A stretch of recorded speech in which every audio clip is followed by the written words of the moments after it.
They have shown us they are a better team than this. As Laure said, perhaps fatigue is playing a factor. Perhaps like having first stand, only having a couple of weeks and then having to go straight into the regular season here in the LEC is wearing on them a little bit. Let's see if they can bounce back in game 2. Obviously, haven't lost the series yet. It's all doom and gloom, but they can still win this series, and then one game is just a blip on their radar. My eyes are on Vladi. I want to see more from Vladi because I think this is the matchup he comes in as a grave favorite in. And I think this is the time for him to step up and show that his team, okay, you guys are having a rough one, I will carry. So I want them to support Vladi in draft. I want them to pick a heavy, mid-heavy comp where they can actually roam and try to interact with his lane instead of the Yike and Targamas duo that I think was falling a bit behind in game 1. Yeah, 100% agree with you there. We are into picks and bans for game 2. Karmine Corp have the blue side. They've got rid of Varus, Maokai, Jace and Caliste removed by Team Heretics. Yeah, eyes are on Rumble right now. I don't know if this Varus ban is for the Varus top. It's like all these games that we've seen this weekend has put those demons in my mind because usually you go for Rumble here and then you respond with Varus. We've seen it twice now, and I think Canna is one of the best Rumbles we have in the league, so it kind of looks like they're trying to draft for that, but I'm not sure if the Varus is for the Carlsen. I don't know if he plays it. Maybe. You know, I don't know how creative he is. Can't remember exactly where he was on the creativity tier list. The creative tier list, we put him in the B tier, so middle of the pack. Canna was in the C tier, so he has some creative gap tier. I think the important thing with that tier list, as well as we do see the Rumble locked in, is it was about creativity in picks. Yeah. It wasn't about skill level. It was about how much you expect this guy to bring out something random. There was a lot of comments on it afterwards. So yeah, like, exactly. That's as they should be. As we see the Rumble getting picked, I imagine we're going to see another kind of teamfight heavy draft for KC. And I wonder what angle Team Heretics would look for here as they go for the Aurora, maybe together with a jungle or a strong AD carry here. Yeah, that would make a lot of sense. There's the Aurora locked in immediately. We'll see if Sheo decides to go for something a little bit less carry orientated here in game 2. Did have a good performance on the Neferi, 100% win rate on it. Yeah, my mind goes to Zhao here. I'm not sure why. I really like a AD heavy skirmish jungle for Sheo working together with that Aurora. Obviously, Aurora can go into either position, either top or mid, but it is just gonna be the standard Corki who, with Caliste being out, Varus being out, MF being out, Esel being out, is one of the strongest early game bot laners we have left in that pool. Yeah, I wonder if Caliste will look towards something like his Ashe again. Could go Kai'Sa as well, obviously, or Xayah. There's the Sheo alongside the Viktor. It's very much comfort for Karmine Corp, but no surprises there, right? You lose a game where you really didn't perform the way you wanted to, put everyone on things that they've been winning on. Put everyone on things that they were comfortable with. As long as the team composition is relatively cohesive, should be pretty happy with that, and is pretty cohesive already. Like, Zhao would love to gank that top lane. Rumble has a ton of damage in the early game, and Viktor obviously can lock people up for you as well. Kamiloo is going to go across it towards his Cho'Gath. Could still be flexed. I think Kamiloo is he the only? No, he's not the only guy that's played Cho'Gath so far. I think in the mid lane he's the only one that's played Cho'Gath. Knowing how these matchups go, you don't want to play Cho'Gath against Rumble because he will get torched. So I imagine this Aurora will be put into the top side, and this Cho'Gath, as we've seen Kamiloo play before, will go into the mid lane. It's really hard to poke him out early, so he'll just try to farm up, and then really once he gets level 10, 11, then try to work with his jungle, connect with some ruptures, and then eat them. Jhin and Pantheon, the next two bans, as Karmine Corp trying to limit some of the jungle pool that can really lock someone down for the Rupture knockup and for the Aurora follow-up. They already have their jungle, obviously, in that Zhao. I expect Heretics will look for another AD carry ban here. Jin's out, Kaliste's out, Varus is out, Ezreal and MF are out. So, I mean, you could ban out something like the Kai'Sa. Caitlyn as well does make sense. You want something that has to trade with the Corki in the lane and can't just stand back and farm from range. Yeah, my eyes are on Sheo because you really don't have the space to pick a tank, and you don't have the space to pick an AP jungler. You can only really pick an AD skirmish heavy jungler here. So I wonder, he's smiling on the camera. I wonder what he has planned for us, because I think this is his time to open his mind palace and get really creative and dig deep into his pool of champions that can do so many things, or we're just gonna get something boring. So who are you looking at? Like, AD junglers, Jarvan, Nocturne are the first two that kind of come to my mind. Jarvan is a little bit more tanky than ADE, really. Nocturne has a bit more physical damage in his kit.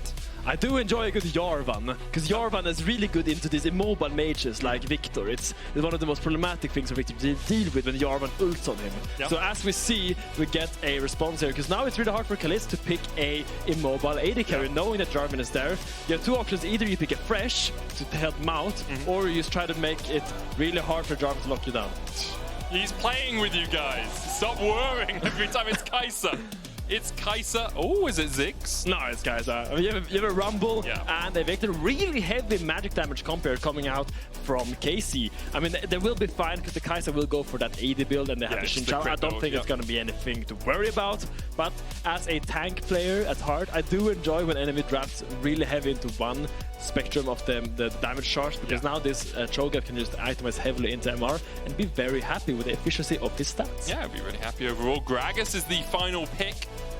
Going That's to Gragas support. Yeah, into the Alistar, it's a long-term counter. Like whenever he goes in for the headbutt pulverize, you just body slam him and he doesn't actually get the combo off. Can work into the Kai'Sa a little bit as well, because her dodge mechanic is the supercharge, so she's kind of going invisible, dodging around, but usually if you place the explosive cast properly, you can still catch her with it, even if she's just getting knocked out towards the side instead of right back towards you. Stend had a great game in game 1, 0-0-17. And we'll see if he can continue that form here in game 2. A little bit more inventiveness in this draft. In game 1, I would say. You know, game 1 was pretty stock standard. Game 2, we've got the Gragas, we've got the Cho mid. People seem to be pretty happy. Heretics feeling themselves a little bit, maybe. Very Mickey X coded to look at Gragas here. I mean, you have to remember, a lot of the supports that are like joining our league now will have grown up watching Mickey X, watching Hylissang, watching Yellowstar. It's like, I started playing Thresh because Yellowstar played it. And then I watched Mad Life and I kept playing. Was it because of the bot side play where he flashed and missed everything? He's too tanky. He's just too tanky. You can't hit him. Too tanky. I always described the too tanky line to that, but it was actually, wasn't it expected? Yeah, it was expected. Top lane, he just missed everything. I think it played Sarah. He rolled out the old Sarah, so he only had skill shot to your kids. And then he was just juking him in the bushes, and he was way too tanky to deal with. For Karmine Corp, a bounce back is required, necessary, mandatory, you might say. For Heretics, can they continue their winning ways? So far, only been able to pick up a couple of wins here in the LEC. Karmine Corp obviously sitting at 3-1 near the top of the table, tied with Fnatic, and I mean, they played one more series than G2. Will be 2 more series after this game. Anything interesting across the board? Conquerors on both the junglers. Comet on the Rumble for a little bit more poke area on the Viktor. Nothing too shocking. No, pretty standard stuff across the board. I will say that this game, KC has a lot more tools in the early game to make things happen. When you draft a Vi, you're kind of like forced to play this boring play style of just farming till your ult and then fighting on that. But now having the Xin Zhao, having these lanes like the Rumble and the Alistar, you have that avenue of possibilities that you didn't have prior in the previous game. So I would like to see some proactivity in the early game from KC, because I really think that this is where they on paper are way better than Heretics in those lane matches. I mean, they definitely are. On paper, Heretics are 1,100 gold behind at 15 minutes, and Karmine Corp usually have a slight lead. That was not the case in game 1, as Yike is going to start on his bottom side, Sheo is going to start on his top side. Junglers pathing and 2 opposite sides of the map. Canna didn't build up the overheat bar early, which is something we have seen a few Rumbles do. You stay in base, still hits. What a harpoon. Still hits the harpoon. Amazing harpoon. Big kudos. Maybe Team Heretics will not play with the paper for the second game as well. Coming in, they really have interesting lane matchups here. Stend going for that E start, just trying to get a little bit of damage. Probably won't stick that much in the early game, but it really is when the Alistar has that combo that he kind of gets nullified, because suddenly you can't combo into the Gragas. Yeah. And Targamas showing that Stend can't really combo back into him either. Can't get that body slam down if the pulverize is in the way. As the race for level 2 is on. Who's gonna get it first? I mean, Flakked. Ooh, it's Saxon time almost. Well, no, Flakked and Stend got it by half a millisecond. Come on. Half a millisecond. Gotta give him credit. This is all that bot lane's about, man. Yeah. As a support, I'm like, oh, can I get it like one auto attack earlier? Huge play by Heretics bot lane, getting level 2 first. Wow, what a play! As you see the smolder emote by Caliste trying to counteract that, but they really did a great job getting that 2 microseconds advantage over KC. Yeah, massive. And Caliste gets to 12 first. I think he actually got all the minions on the first 2 waves, whereas Flakked did miss miss one. Wow. These are the big things that you look at in I'm game. thrilled. It's thrilling gameplay down here. Do you just put the accent on to mock me, or is it? No, what? Thrilling. Thrilling gameplay down in the bot lane. As we see the little gameplay going on here by the Canna getting that electrical harpoon on that minion. I do like the fact you're mocking bot laners for these small games that we play when top lane is literally, oh, I've frozen the lane on him. He will lose 3 CS and I'll hit level 6 half a second earlier than him in totality. He would lose 3 waves and $100 to pay for therapy. True. Top lane relatively even between the two. Junglers finishing their first clears, and Sheo could look for a gank. He's coming round towards the Tribush here. Maybe just going to place a ward in the Razorbeaks and then go back towards the Scuttle Crab. Instead, all the way around, avoids the Tribush vision and just puts a ward on the Crocs. So much ado about nothing, Sheo, as he will go back and make sure he gets his camp. Yike's going to do the same on the top side. Probably put the ward down, then on the way out, use that Scryer's Bloom. Yeah, so completely mirrored paths. They focus to different sides and then put deep wards in enemy jungle as they get their crab. So both teams are kind of really aware of exactly what the other team is doing right now. Pretty soon, we're going to see our second full clear from both our junglers. Yike is going to go for his, and Sheo is going to go for his, and they're going to see exactly where they are. So the lanes play with full information where the junglers are, and crucially this means that now Rumble can play a little bit more aggressive as the jungler is pathing away from him, and it also allows the team Heretics bot lane to play a little bit more aggressive as the jungler is pathing away from their lane. Sheo spotted on vision, and he goes over towards those Krugs, and as you say, would likely just park down towards the bottom side. We saw both the mid laners teleporting back in. Vladi going for the Rod of Ages Viktor build here. Yeah, not sure if I like it. What I do like is highlighting these little things that I really enjoy about the game. Oh, hit me. And I really enjoy that KC used their base timer on their jungler's second full clear towards top. Because usually when you're at your most vulnerable is when your jungler is pathing towards top. True. And then they based, made sure there's no danger, and now they end up exactly where their jungler is going to end up, playing in perfect tandem with Yike. And I think that's just beautiful to see. It is, and TP coming out from Canna, so he's going to have the push on the bot side. Carlsen will back towards top, so he can match that push on the bottom side. You actually see Flakked and Stend opening up through mid predominantly here, maybe looking to see if someone overextended. They wanted Kamiloo to get the push in for that lane anyway, and Targamas could have ganked, so making sure they know where Targamas is to keep Kamiloo safe also makes a lot of sense. Flakked coming across it, doesn't quite get that first minion, but will be able to mop up the rest of these underneath the tower. Yeah. So both bot lanes are now on top. Swaps are back in the game, and top laners are in agony. Yep. What's new? What's new indeed? So, the risk for Canna is that the enemy jungler is on this side of the map. Yes. And it's a very gankable lane, is the Rumble. But it looks like Sheo instead has decided that Dragon looks quite tasty. He's going to start that one up as the control ward down. And so, although he was initially spotted out doing this, he won't be spotted any further.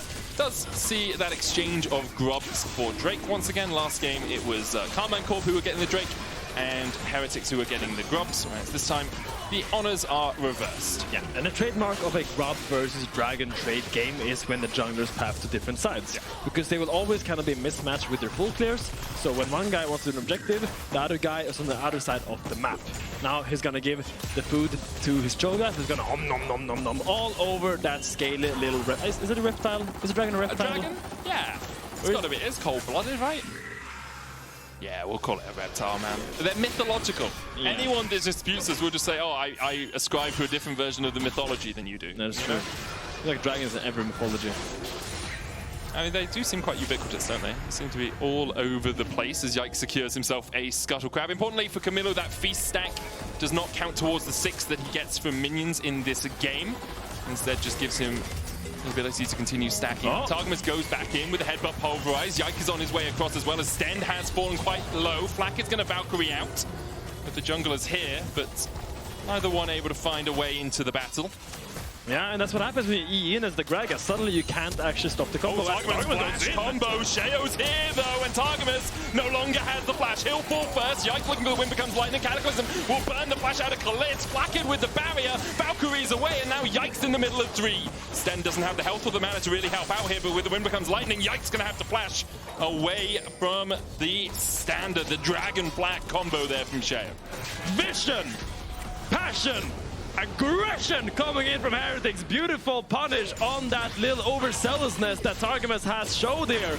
And once again, we see the tandem of Stend and Sheo being superior to Yike and Targamas, just like in game 1. I'm not sure if it's nerves or if they're a little bit antsy in their pansies, or like, I don't know what's happening with Targamas here, but he's really impatient going for this play onto Gragas when Yike wasn't there to follow up. Yeah, it was the same in game 1 as well. Like Targamas, remember the Grubs? He was there so early when the rest of the team weren't there to follow up. He's having a bit of a mare today, and Heretics are very happily punishing him. They burn all of the flashes from Targamas, Caliste, and Yike. Only have to use Flakked, but he does use the barrier as well. Now Flakked's going down towards that bottom side. Carlsen's going to catch top as that's shoved in. Stend, once again, this vision control is the passion important. It's flowing through the screen. I can feel it here in my little booth as Sheo goes in for the chicken nuggets but doesn't get them. Yike is still the god of smites in Europe, and if you take a shot at his chicken nuggets, you best not miss. It's true. Hey, if someone comes for my nuggies, I am swatting that hand away. My cat does try to steal them from time to time. Really? Yeah, she loves chicken nuggets. Who doesn't, honestly? That's, yeah, very true. Maybe chickens. Ooh, a dive? Possible. Canna doesn't have the equalizer. Stend coming in, looking for that body slam. Still has the flash. Rupture doesn't land, and Heretics will call off the play. Yeah, get it demolished there, and then get out. It's a full rotation here from Kamiloo, so he actually has to burn that TP just to get back to mid-wave. As we were talking in game 1, when you commit a full rotation, minimap zooms into this, when you commit a full rotation, you really need to make that work. And if you move all the way, like Kamiloo just did, suddenly getting only a plate is not the best, so he has to TP back mid just to keep the tempo in the game. So then maybe it would be a time to do a half rotation. Yeah, I totally agree with you, and a half rotation would be easier because look at how much vision control they had. This ward here has only the passion as well. The ward has only just been placed by Targamas. That wasn't there before, so Kamiloo was actually on darkness the entire way down towards that bottom lane. You can just use that fog of war to surprise your opponents. I remember when Magic Felix was at his apex in solo queue, what he would do every single game is he would just push mid and then sit on a pink ward in the line bush. Yeah. He would just push the wave and you sit on it. Yep. So he'd be so fast, he'd always be back to clear his mid wave, but both side laners would always be in fear of the Magic Felix roam. And then when he did it, it just always hits so hard. That's just, I think, a great way of playing mid. When you have that mid push, just hover to a side, apply stealth pressure, and that is gonna build up, because they can't respect every wave. Eventually they'll get impatient, and that's when you prowl. That's when you seize the opportunity and you gank them. And then you type SS mid question mark question mark. WTF. Kamiloo with the Symbiotic Souls on this Cho'Gath build. If you haven't seen it, you've been living under a rock. Hail of Blades into Shirelias with Symbiotic Souls. The idea is push the wave and leave. He's going to miss that cannon though. Ouch. I'm sure he'll be very sad about. Does have 3 feast stacks already. Sheo's going to start up these grubs, and Kamiloo with the push in mid is the first to move towards that line bush. Yike and Targamas waiting though. Rupture out, goes wide of Vladi. Sheo goes in with a cataclysm into the gravity well. Will flash away. TP coming out as well as Carlsen's going to join the play. Yike already dead, and Targamas still does not have flash. He has an unbreakable will, but it's pretty damn broken. Heretics are 3-0 up in game 2. Heretics are voracious, and Kamiloo's hunger is sated. Knowing that Yike had no flash, really good timing by Sheo, knowing that the flash was down on the Shinshao. The eat or the feast comes out very cleanly, and it's just a nice and easy pickup on the jungler of Kai'Sa here. Stepping up a bit too far. Look at Flakked, and then look where wait, what is his name? Caliste. He's so far away from this fight. Flakked is already here, and it's just really easy commit for Heretics. Carlsen TP's in, probably didn't need that, but hey, he's here, and he looks good while doing it. Yeah, again, I will say, if we're going to pick small holes, a couple of TPs used by Heretics that they didn't want to use. They lose a plate in the bottom lane to Canna, who is even-ish with Carlsen, even though Carlsen has more CS and that extra assist. But the big gold lead we have to talk about is Sheo. 3-0-0 on this Jarvan. Sundered Sky, so he does have some physical damage on the Jarvan. Was able to pick up 2 of the 3 grubs, so just stopping Karmine Corp from getting that set of objectives. KC, though, will be able to secure themselves a dragon in response. In terms of summoners, Karmine Corp now have all those flashes. It makes the Cataclysm a much less deadly proposition for them. But for the moment, Heretics with that 1.6k gold lead that we saw them have in game 1. What is going on with Heretics today, by the way? Can we talk about it? Really well. I'm going to talk about it. They are just so proactive and they're just working so well. And I want to give big kudos to Stend and Sheo because I think they are the two stars that shine the brightest in this series so far. I think they've always been playing together, using their timers very efficient and just really, really good tracking of summoner spells. I think that kill on Yike only came because they tracked his flash. They knew the flash was down, he couldn't escape from the Jarvan. And when you play against a Jarvan that is strong, when you have no dash in your kit, it's just a menace. This Rumble, this Viktor, this Sheo, this Alistar, none of them have dashes to get out of this Jarvan ult, and I think it's going to have such a huge impact later on, because every ult will be a flash at least. Yike's on his way across here. Targamas does have the flash. Now he's underneath the tower by himself. Has the Unbreakable will as well. TP behind. Karmine Corp looking for the play. Pulverize from Targamas just to try and clear out the wave. TP behind here from Canna. Targamas used the combo and Canna's half HP. Stend looks for him. Can't quite find it.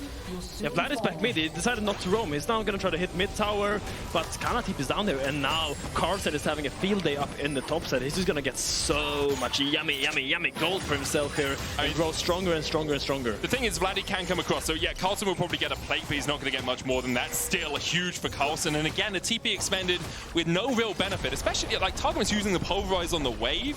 Maybe was trying to get the headbutt Pulverize combination and wasn't quite in range to get it. Vladi didn't come across, so Carlsen did manage to pick up a plate and a little bit more gold. As Sheo goes on to Vladi, looks to burn his flash here. Rupture goes wide though, and a good gravity well. Wow, Vladi sidestepping inside of the baby king. Whoa. That's why we're excited about this guy. He just sidestepped a Rupture inside a Jarvan ult, making tiny use, really threading the needle perfectly. Great play by him. Amazing. Stend looking for this across the wall. Yike goes forward, explosive cast knocks Yike back, and in the middle of the Crescent Guard, he is deleted.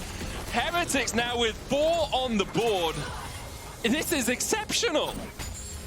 Oh my god, yummy in Kamiloo's tummy. Wow, he is just getting so many stacks this game. Every feast is just connected to something. Either it's a dragon or a kill on this Sheo. And it really feels like Kai'Sa is losing traction of this game because they're falling further and further behind. We talked about it in that game 1, the gold lead kind of stagnated, but now Heretics is snowballing so fast and it's really getting out of their hands. They need to slow down and try to get their items. Ooh, good movement by Vladi. Really good movement from Vladi. Kamiloo will pop the Sheo but he's only going to be able to clear out the control ward. There is a Rift Herald available to either team, and it's Heretics who are going to start. Oh, sorry, it's the second set of the last grub. I was so sure it was the Rift Herald, but they left one grub off the second spawn, so they're just going to take away the last grub here as Sheo realizes doesn't want that one sticking on the map. Would give mice to Karmine Corp if they were able to secure it, so he will take it down. 100% kill participation still for Sheo and Stend, who have been absolutely everywhere. A purple patch indeed for them, and I like. Big words from Wadid as well on X. We saw it during the Analyst desk saying he thinks Stend is good enough to join one of the top 3 teams pretty soon. Came up through Vitality B last year.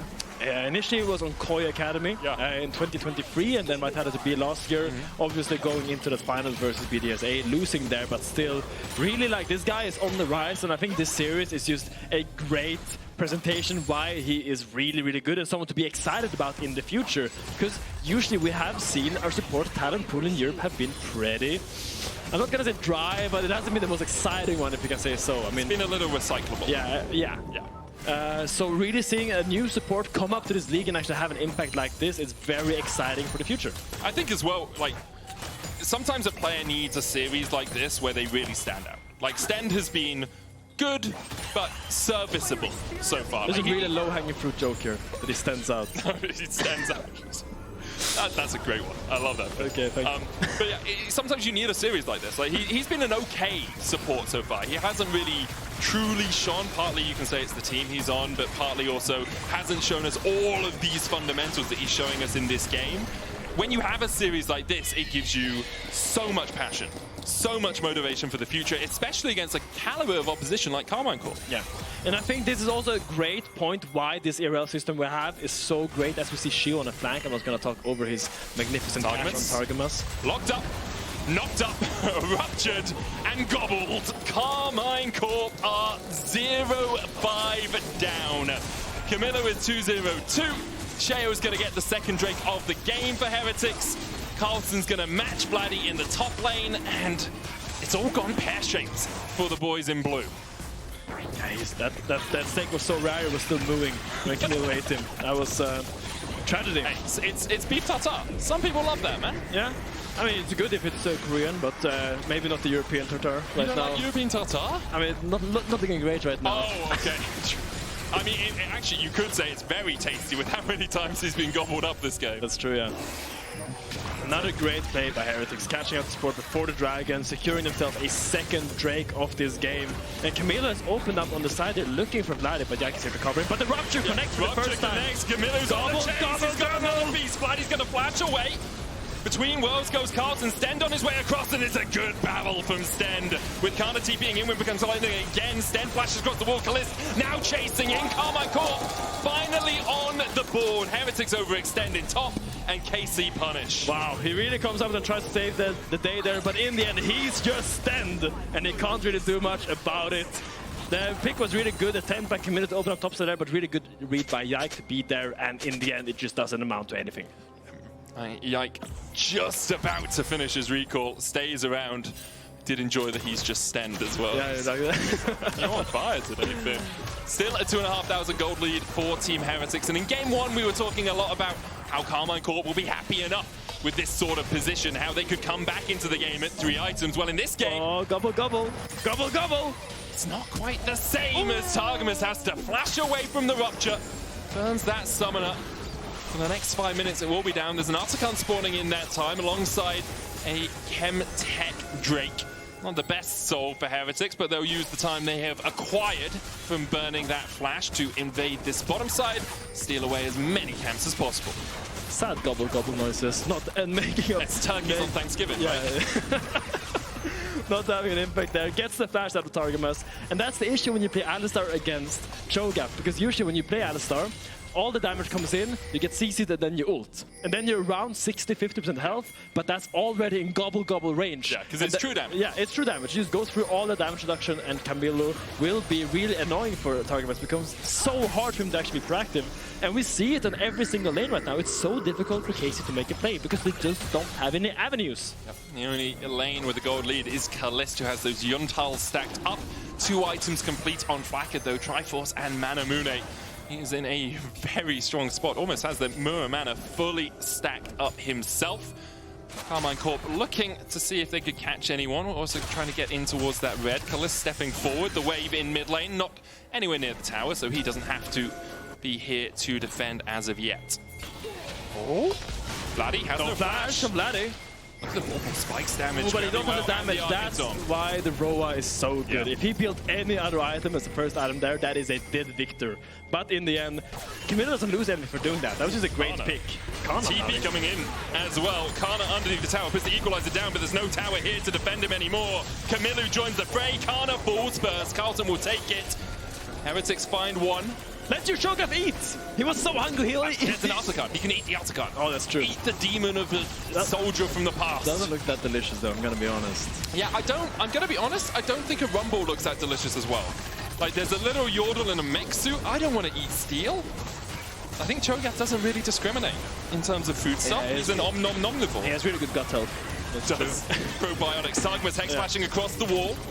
Artican down at 4,000. Caliste going in. Carlsen trying to dash forward as well. Yike dives in. Kamiloo falling lower. The Cataclysm on the back line. As Caliste dives in with a killer instinct. Perfectly played by him to dodge away from the fight. Yike able to land the smite on the Artican. They get the false life as well, but they'll both die.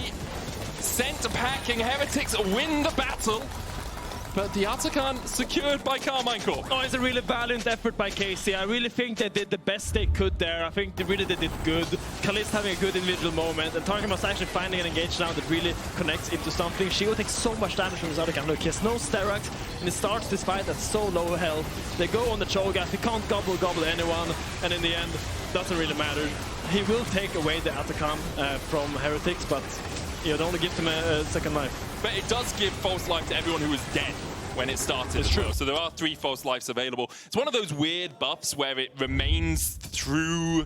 If it's taken while you're dead, you get it. It's the only one, actually. It's the only one, which when they were talking about nerfing it and buffing it, I thought that was a really easy way to nerf it, right? Yeah. It's just like, why do you get it if you're dead? Yeah, I have a great suggestion. I think they should just remove it entirely. Oh, really? Like, I don't like this. It's so annoying. I hate when they all roll up with their GAs and look so confident suddenly just because they're going to get back to life. Yeah, see, well, that's just my take. We did have a short pause. We're back into the game straight away. So there's no need to leave wherever you are, unless you have a wireless headset, in which case you can go and get some tea, have a coffee.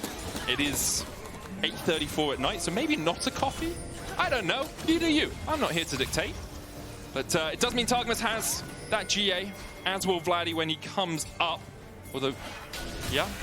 And Canna. No flashes apart from Canna's. Caliste getting chunked a little bit by Flakked. Heretics are playing for this Drake that's up in 20 seconds time. Yeah, they're just waiting now for the flash of Vladi and Yike, because when those summoner spells are up and available, they can finally try to create some space, take some more space in this river, but it looks like they're just gonna give this dragon up. They realize it's too hard to contest against the Cho'Gath and all this poke, all the rockets, all the Aurora chunks that's gonna come in when you walk through her. So they just go to try to get this mid tower to trade for it. Well, Yike and Vladi do have those flashes back up. Kamiloo looking for the rupture. Yike jumps in, gets the Q3. Targamas there for the follow-up. Knocked back. Targamas almost sent back in with that boss life. Sheo dives in. A three-man cataclysm, and Carlsen's here to follow up. Goes between worlds. Flakked diving forward with the Valkyrie, but look at the equalizer damage. Flakked trading onto Yike. Vladi falling very low. Dodges away from the rupture. The false life onto Canna. Vladi still somehow surviving and finds himself a double. Yike now the target of Flakked, who lands the rocket and gets the Gatling gun to rip through Yike. Canna, Vladi, and Targamas will come back to life, but Heretics win out on the fight. Yeah, but it's great for Kai'Sa, because now because of the false life, they can actually come and contest this dragon. In the end, I think you're really happy at Kai'Sa, and really huge kudos to Vladi. He played that fight so aggressively with having no health at all, constantly playing on the edge of death and victory. We'll have another look at it, because Yike goes in, Targamas follows suit, and at this point I'm like, okay, Targamas is just doomed. Yeah, but the Rupture connects onto Caliste, he ults out, and here it looks really good. But Sheo ults in when the Rupture is on cooldown, and there's no great follow-up for that Jarvan ult. And here Kamiloo tries to eat Vladi, but he just survives. And look at Vladi! Look at Vladi! Look what he's doing! He's just playing at the complete range of Kamiloo's ability, just walking up, does end up taking a rocket in his face in the end, but still, he will withdraw, and he still try to make something work. Yeah, I mean, if Kamiloo gets out there, it's a very different state of affairs afterwards. As Heretics once again garnering control of this bot side river. There is a ward just around the corner in that banana bush that's not spotted by the control ward. Targamas now has flash, could look for that knockup, has the unbreakable will as well. Yeah. Vladi and Yike though without flashes alongside Caliste. Yeah.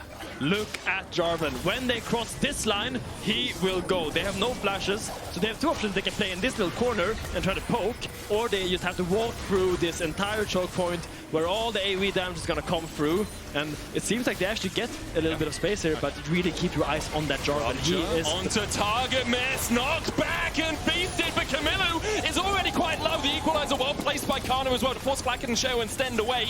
Carlsen's down towards the bottom side. Good look to get in here. Stend, no explosive cast for him, no flash either. Carlsen goes between worlds with that Odoamne and chunks out Caliste. Canna looking for that flank. He's spotted on vision. Stend will send him miles away, but sends himself into the maws of Karmine Corp. We'll get their second dragon of the game. Canna deleted. Sheo slowed up. He's looking for the re-engage. Goes in onto Caliste, who has no flash, and he will die. It's two for Carlsen. Yike with a knockup. Vladi's got to do it all here. Siphon some power. Manages to pick up one. Flakked and Carlsen back away in the end.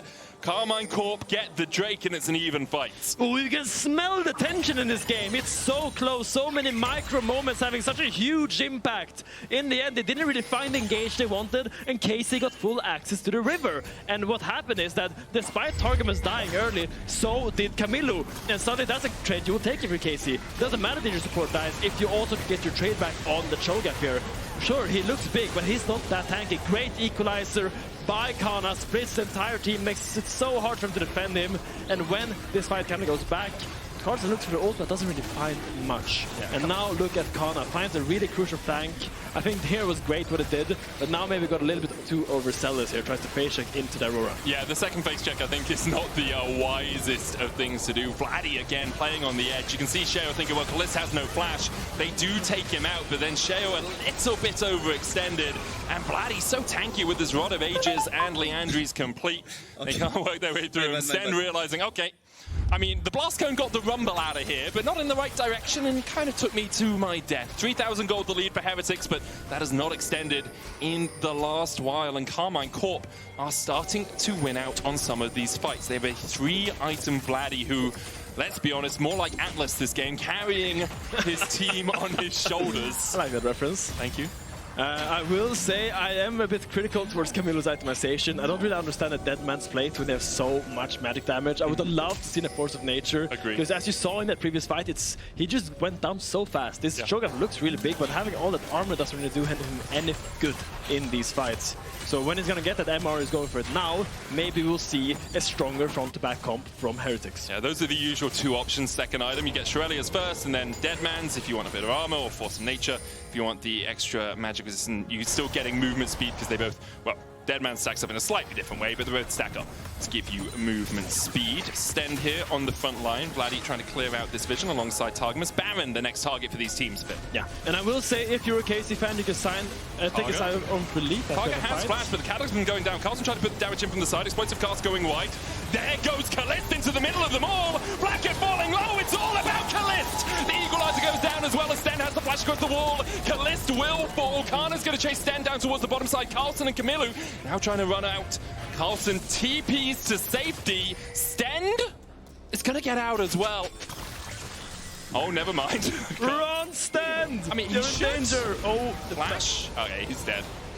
Slowed up by Canna, gets the Electro Harpooning. Kamiloo looking for Targamas, can't use the Feast though. If you use the Feast, then you lose that. Yeah, exactly. Vladi's still looking for the chase. Gravity well going down. Look at Carlsen. The weirding onto Vladi. Almost kills him with 2-fold Hex, but doesn't quite have the damage even through the Leandries. Kamiloo will fall first. Twin becomes lightning onto Carlsen as Targamas chases forward. Flashes in, and Yike thinks he's got him. And I think he damn well might. Yike gets the shutdown. Carlsen falls, and Karmine Corp have evened out the game. And Yike holds the fort beautifully for KC. When everything looks grim, they find the miracle fight they need off the back of an amazing aggressive play by Caliste, showing that passion, showing that vision for the game, and showing that aggression by jumping in 1 versus 2 and assassinating the backline of Heretics as the Baron is being started by KC.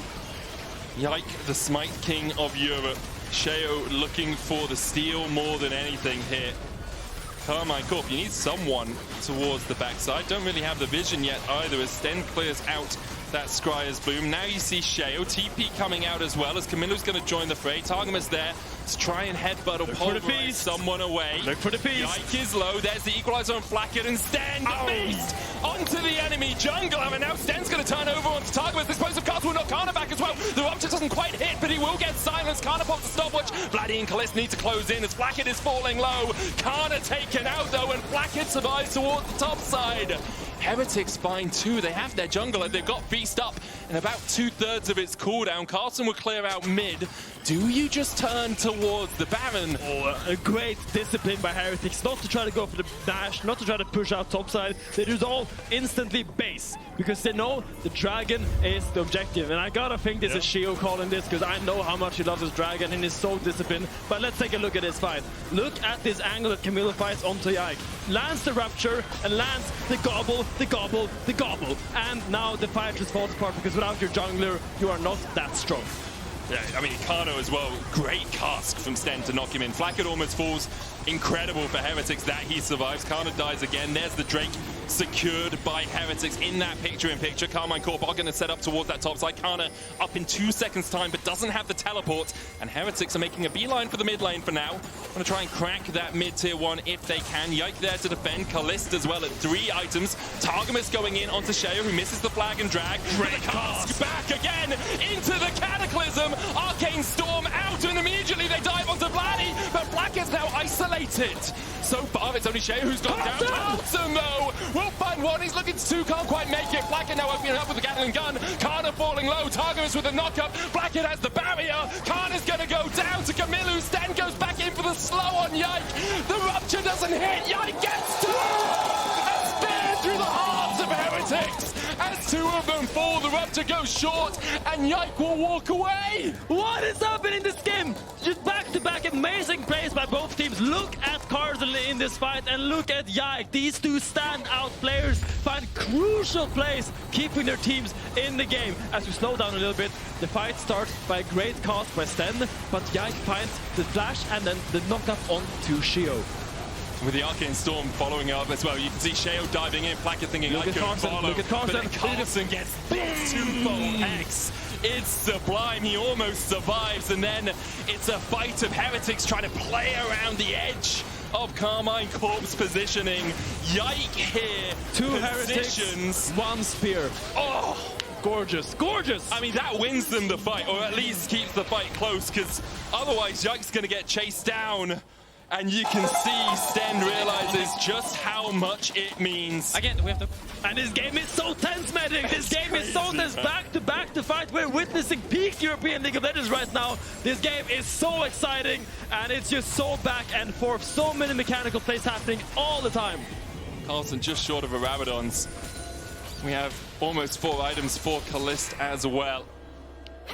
Flakked in a similar spot, 1,000 gold between the two teams. Soul available for Heretics in 3 minutes time. Baron though, this is where we fight. This is where the battle lines are drawn. Heretics looking for what would be a monumental win, a historic win for the team, at least so far here in spring. Karmine Corp looking to show, even when you count them down and out, even when they are demolished in game 1, they still come back to fight and take the series to a game 3. Vision cleared out by Heretics, but they don't have much in the river. They've just controlled their own side of the map. You can see Sheo having to use the Demacian standard just to get vision in the pit. Yeah, and as the game slows down a little bit, I have to give kudos to KC. Yeah. I think they've stabilized a really, really difficult game. I think they've shown great tenacity and great creativity to kind of find openings into this game that should not exist. They're going to start it up. Baron at 12,000. Targamas looking for the flank position, control ward in. Carlsen TP's in with the Rabadons complete. Keep your eyes on the bunny, as Carlsen will look to make Karmine Corp hopping mad. It's a hairy situation for him. I would love to see Kai'Sa now just reset and then now put all their attention into the bot side for this dragon coming up, because that is actually the big objective. Oh, Yike locked up. But where's the follow-up? Karmine Corp are going to collapse. Yike pops the crescent guard. Sheo down. There's the explosive cast. Sheo falling lower, but he's got the stopwatch. The silence comes out onto Yike. Sheo is the first to fall, and Yike still has a lot of health. Kamiloo's on the wrong side of the wall, and he'll go down too. Karmine Corp will turn their eyes towards the Baron. I don't think Heretics can contest. This is how the cookie crumbles as the top laner KC rumbles. Oh my god, what a crazy pick onto Sheo. Despite having the stopwatch, he doesn't end up surviving. And crucially, Kamiloo doesn't get the feast off. And there's no follow-up to defend. This between two words doesn't hit, and KC get the Baron. Okay, KC in the gold lead for what feels like the first time in this game. 35 minutes in, we are truly in the late game. You can see what Heretics are thinking, but they don't have the follow-up for Yike yet. Oh, and if that cast connects onto Yike, it's a different fight, totally. But Yike is just so tanky, he's just buying so much time, and it doesn't die. Yeah, crazy gravity well as well from Vladi. Positions it so if Kamiloo steps forward at all, he's stunned up. It's actually what means that Targamas can lock him down in the end. You could see Kamiloo thinking, can I just get in range to feast? Can I get close enough? Vladi on a tear this game, 6-2-10 on this Viktor. And now everyone on Karmine Corp beginning to step up. Carlsen with a lot of damage. Big chunks by Carlsen. Canna now being so low in this fight. And keep your eyes on Kamiloo on the flank here. He's standing on that blast cone. That blast cone will take him very, very far away from his current position, but he decides to regroup with his team. I really want Carlsen to find a flank. I think playing front to back is not your best bet right now. I would love to see you go around and look for a big between two worlds as the Rupture connects. Canna comes back in with a TP, has that equalized. Targamas down to half HP. He's knocked back, but immediately he flashes onto Sheo. Yike dives in as well, but Sheo jumps across the wall. Kamiloo, the first target for Canna, the Chemtech, secured by Caliste. And now Heretics are on the run because Kamiloo's already dead. Carlsen almost taken out by the Chaos Ray, but doesn't quite connect. Yike flash for the win becomes lightning, can't quite get in range. Carlsen's going to have to get out of here because Flakked's dead, and Carlsen's next up. Karmine Corp find 3, almost 4. Sheo. Vladi again playing on the edge. We'll find another X4 and a Drake for Karmine Corp. And there's no stopping the murder machine that is Karmine Corp in this game. They have scaled and their time is now, and they are just out-handing TH in this game. They're just playing these fights better. This is where they've been so good throughout spring. Their team fighting has been exceptional. In game 1 is where we gave them the possibility of a comeback. We're like, they can be behind. If they get to 3 items, they can carry. Heretics surprised us then, and here Karmine Corp are not going to let them surprise us again. Heretics are respawning, 10 seconds still on Carlsen, but it'll be another tier 2 for the boys in blue as they manage to take their 5th tower of the game. Yeah, and it really is. Oh, that's good. Look for a play. Targamas goes to the next flash. Pulverized. Kamiloo's now in the middle of 3 members. He flashes for Canna. He gets in with a ball pulled spikes. But has to burn the summoner to do so. Targamas and Caliste are going to back. Caliste's back is stopped. Stend not going to chase any further. Vladi has been pushing through top, and someone has to answer that. Yeah. Sheo will try to do his best here to stop Vladi from pushing, but in the end, Sheo doesn't have a lot of Emma right now. Itemizing that Sonya's, crucial, doesn't give him any HP, it doesn't give him any AD, it just gives him AP, which it doesn't use, a little bit of armor, and that active. And he will try to make great use of that active. Everything that he does in a team fight will rely on that Sonya's. How much time can he buy in the middle? How much space can he create for his team? And how much can he set up his teammates for success? That's what we're looking for. No flash on Vladi, no flash on Yike. Those are your targets if you're Jarvan, and you need to make this 3 minutes work. Yeah, you have to do something in these next couple of minutes before those flashes are back up, as you say. The risk, of course, is Targamas is going to be there. He can maybe push you out, stop you from getting onto Vladi or Yike. Canna, if he puts the equalizer down on top of the Cataclysm, you are in for a massive amount of pain. The last couple of fights where we've seen Heretics get a good Cataclysm off, it has been without the follow-up of the rest of the team. Vladi coming over here with the Blast Cone. We'll spot out the fact that Heretics are waiting around the corner. Karmine Corp beginning to collapse. Kamiloo has the TP. Carlsen also spotted this deep ward. Caliste jumps in and has the Guardian Angel, and he doesn't even need it. No Seraphim on his shoulder to carry him through this one. Sheo falling low as well. There's the equalizer onto him. Meanwhile, Flakked is caught all unawares. Caliste dives in, and Heretics die. Sheo burnt alive by Canna towards the bottom side. The Zhonyas will do nothing for him. Karmine Corp are about to strike back. And the desecration of TH is complete, and it's all on the back of Caliste, finding that crucial Void Seeker, catching out Carlsen, and finds that pick that leads into the eventual victory for the blue. Yeah, Kamiloo's going to try and catch the next wave, but I don't think it really matters because they have enough minions here to push through. Heretics' early game was solid, but Karmine Corp came out swinging in the mid-game. The Nexus Tower is their target. The minion wave not called off by Heretics. Karmine Corp will even out the series 1-1. The blue wall remains tall and a big task to climb. Heretics came out swinging game 1, took down a brick. Came out swinging game 2, almost tore it down, but they still remain intact and are keep fighting back in game 2. And this was just an amazing game. I just had a blast watching it. It was so much fun. I really enjoyed it. It was back and forth. Great to see Karmine Corp taking us to a game 3, of course, for Heretics. The start was amazing. And then just a couple of team fights in that mid-game. Vladi's positioning as well. Absolutely sublime. We're going to hand it over to the analyst desk. It's enough from us for now. We'll be right back after the other people talk.